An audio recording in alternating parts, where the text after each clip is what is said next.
Guys இந்த video செல்லியோட birthday shopping பண்ண video தான். ஸோ லாஸ்ட் இயர் செல்லியோட ஃபர்ஸ்ட் பர்த்டேக்கு ஒர்க்கில் பிஸியாக இருந்ததுனால லாஸ்ட் மினிட் தான் ஷாப் பண்ணியிருந்தோமா. அந்த அளவுக்கு அவனுக்கு ட்ரெஸ்ஸு செட் ஆகல, ஏதோ கிடச்ச ட்ரெஸ்ஸை போட்டு விட்ட மாதிரி இருந்துச்சு. அதனால் இந்த டைம் ஒரு 2 வீக்ஸ்க்கு முன்னாடியே ஷாப்பிங் ஆரம்பிச்சிட்டோம். ஃபஸ்ட்டு ஒரு கடைக்கு போயிருந்தோம். ப்ரைஸ்லாம் ரொம்ப அதிகமாக வச்சுருந்தாங்க.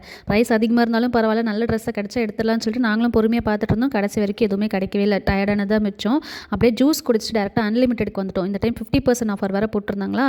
ஸோ நாங்கள் மைண்டில் ஒரு சில ட்ரெஸ்ஸஸ்லாம் இந்த மாதிரி எடுக்கலாம்னு சொல்லி ஃபிக்ஸ் பண்ணிட்டு போனோம். பட் அந்த மாதிரி எதுவுமே கிடைக்கல. பட் அதை விட இன்னும் கொஞ்சம் நல்ல ட்ரெஸ்ஸஸ்லாம் கிடச்சிது. அதனால் ஒரு 3-4 ட்ரெஸ்ஸு மட்டும் அவனுக்கு எடுத்துகிட்டு வந்துட்டோம். கூட எனக்கும் அப்படி நான் ஷாப் பண்ணிக்கிட்டேன். 4000 கிட்டே ஷாப் பண்ணியிருந்தோம். 2000 மட்டும் பே பண்ணியிருந்தோம் 50% ஆஃபர் அப்படின்றனால. அங்கேருந்து கிளம்பி அப்படியே லென்ஸ் கார்ட் வந்தாச்சு. எனக்கு வந்து கான்டாக்ட் லென்ஸ் வாங்கணும்னு சொல்லி ரொம்ப நாளாக கேட்டுட்டு இருந்தேன். இன்றைக்கி வந்ததுனால அப்படியே வாங்கிட்டோம். நான் என்னோட பவர் வேறு மறந்துட்டேன்னா திருப்பி நான் போய் ஐ டெஸ்ட்லாம் பண்ணிட்டு வரதுக்குள்ளே இவங்க 2 பேரும் கண்ணாடி மாற்றி மாற்றி போட்டு காமெடி பண்ணி விளையாடிக்கிட்டு இருந்தாங்க. அவனுக்கு கண்ணு தெரியலடா. கான்டாக்ட் லென்ஸ்லாம் ஆர்டர் கொடுத்துட்டு அப்படியே பொடி நடியாக கிளம்பி வீட்டுக்கு வந்துட்டோம். அவ்வளோதான்.